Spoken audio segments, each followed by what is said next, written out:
they can be to be critical thinkers, and then put them out there in the world and hope that they get a job. But what we're seeing now is that that's not necessarily working, and that was an antiquated model that used to work back in the day, so to speak. Now what we're seeing is that we're training people and they might not be trained for the jobs that are actually present in their ecosystems or in their economies. So what does it look like for us to now train more so in the demand model when we look at, okay, what are the jobs that are prevalent, let's say even if we're using your country in South Africa, what are the high paying, high demand and high wage jobs that are in your economic system? And then how are we backwards planning and designing educational curriculum to train you for those jobs so that when you come out of school, you're not just taking, oh, this class and that class, but you're actually being very intentional with your educational choices and being able to take those jobs to be competitive in the market and to be able to sustain yourself and then change your community and also to contribute to the local economy. I think that's one of the things that we need to think about and do a better job with. I think it's also a policy issue, honestly, because something that your rector talked about, the rector at the university talked about this morning, is that, historically when you think about VTech or you think about technical education, is that was a way of tracking or putting aside students that they thought wouldn't perform well, right? But how do we actually merge those two curricula together so that you're getting the skill and you're also getting the intellect to be able to be competitive in the market? I think that's something to do better about, but I think this is also something to think about as you're thinking about implementing these projects in your schools, is that might be something to start to bring to light. On my side, I think it would be more beneficial to each and everyone involved if we would just try to implement maybe like I'd say in South Africa, in the case of South Africa, if maybe at a certain age they would just take learners. Like, to me, I always have this idea of learners getting in a classroom, like not even a single one is told what to do by a teacher or anyone.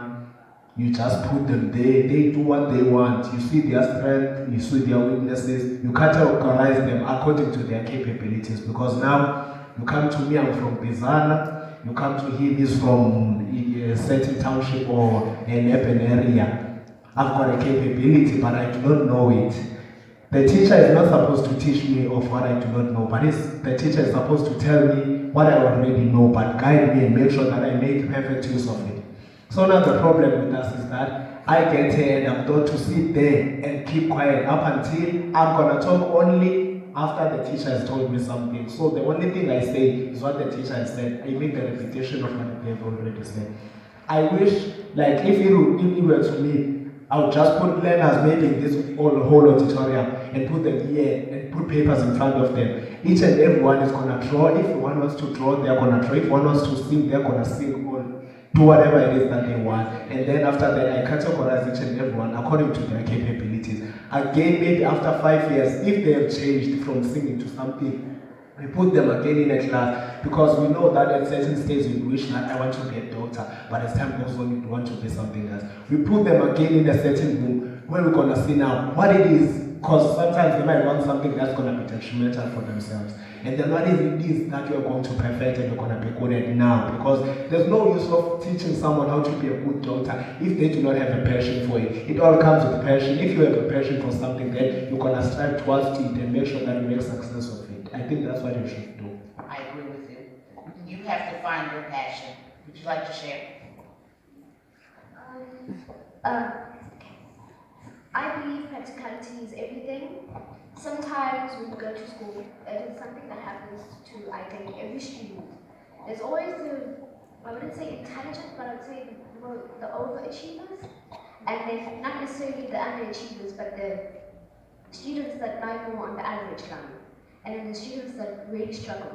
Now, when you're not as academically inclined as other people, you tend to feel inferior, and that is what our education system, I feel, all around the world makes people that are not as academically inclined feel.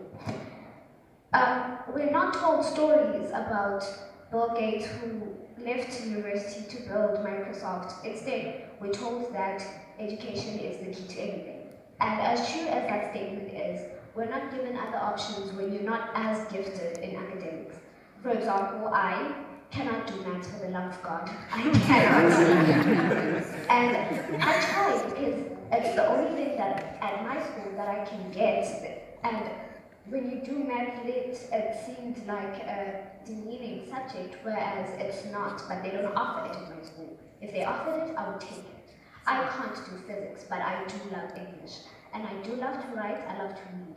The problem is, you can pass English, and you can pass all your languages, but they won't look at the languages. Universities don't look at the languages, they look at the mathematics. Even in even in modules and courses that have absolutely nothing to do with science and mathematics, those subjects are the ones that drive you at the end of the day. So I really feel like at the end of the day, we should manage to make an education system that fits everybody's character and fits everybody's as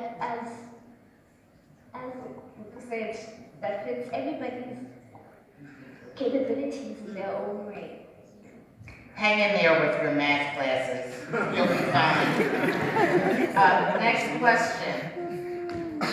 How can you use social media to encourage progressive behavior in youth, such as music, Facebook, Instagram, and Snapchat? And you know all about those social media.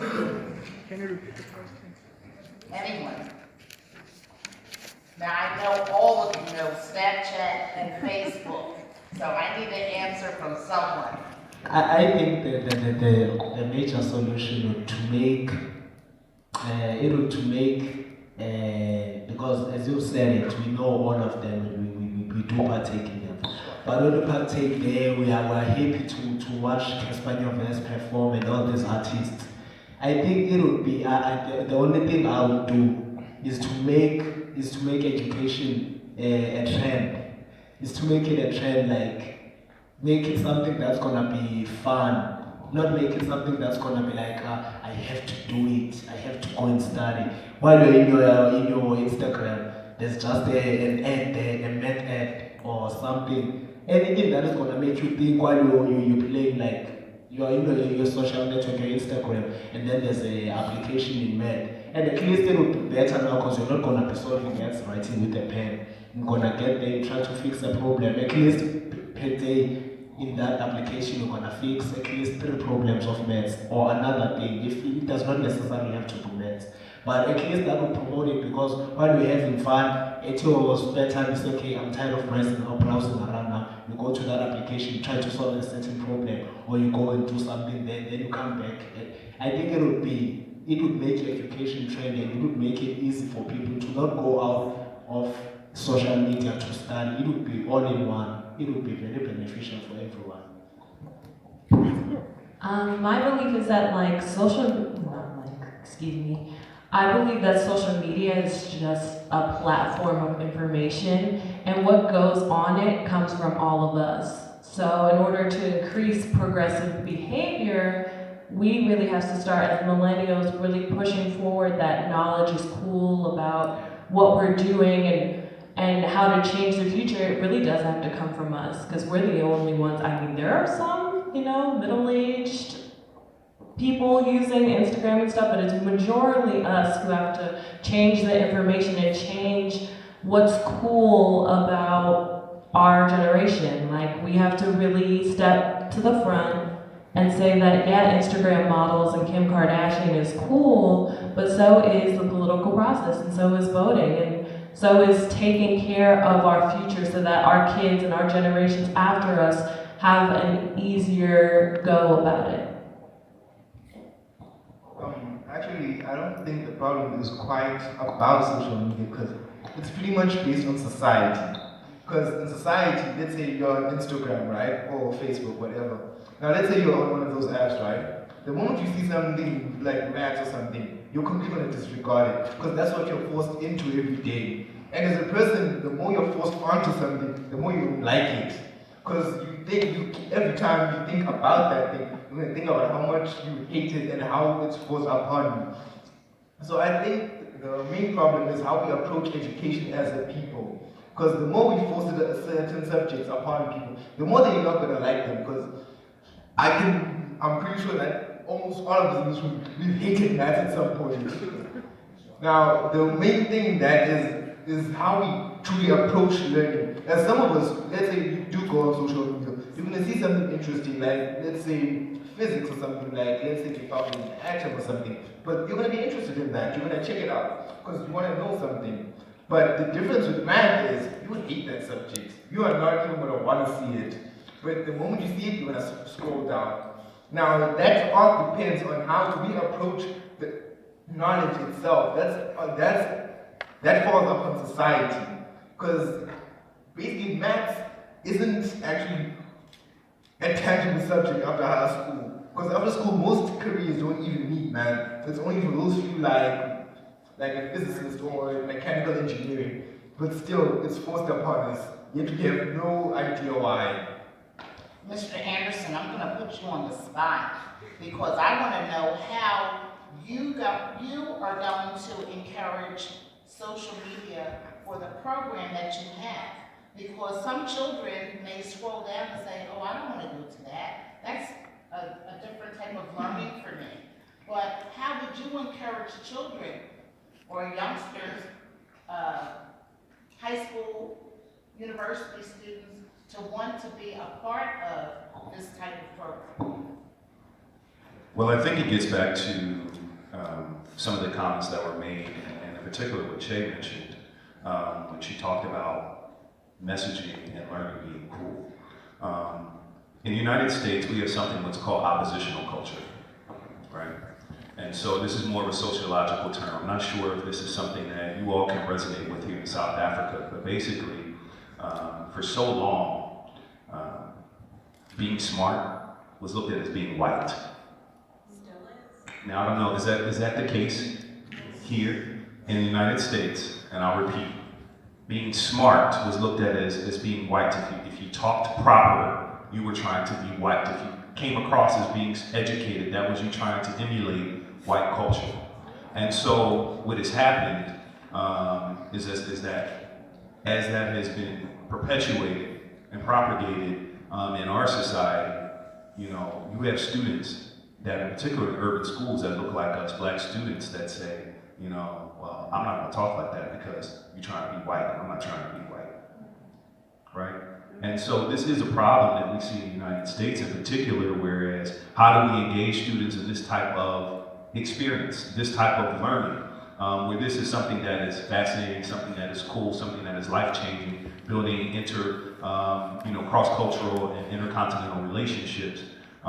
It's hard, but I think a lot of it comes from, again, what Jay was saying, is that really having the support of younger people, them sharing the word, them posting it, you posting it on your social media, you representing us and also showing that you're enjoying yourself in this process and in this experience. That's one piece. And then equally, I think, is that we have to continue to break down and deconstruct what positive, what those images are, while building up positive images of black people and people of color that are doing really great and amazing things. I think that that's another thing that, you know, is not as present. We see more of the things that, you know, people like us are doing wrong, being incarcerated, being, you know, locked up, breaking the law. We don't see these type of stories. We don't see these type of convenience. These aren't as visible and as present. And so that really just takes, you know, not just necessarily what they want to call, not just the one person, but the entire village to share those type of stories and to put those things out, that type of messaging out, to get that across to the world, to more so emulate the greatness that we all know that we have inside of us, but that has been pushed down and suppressed by oppressive societal means. Okay, I wanted to add on what she was saying. I don't know, I'm sorry. Okay, I think the way we can use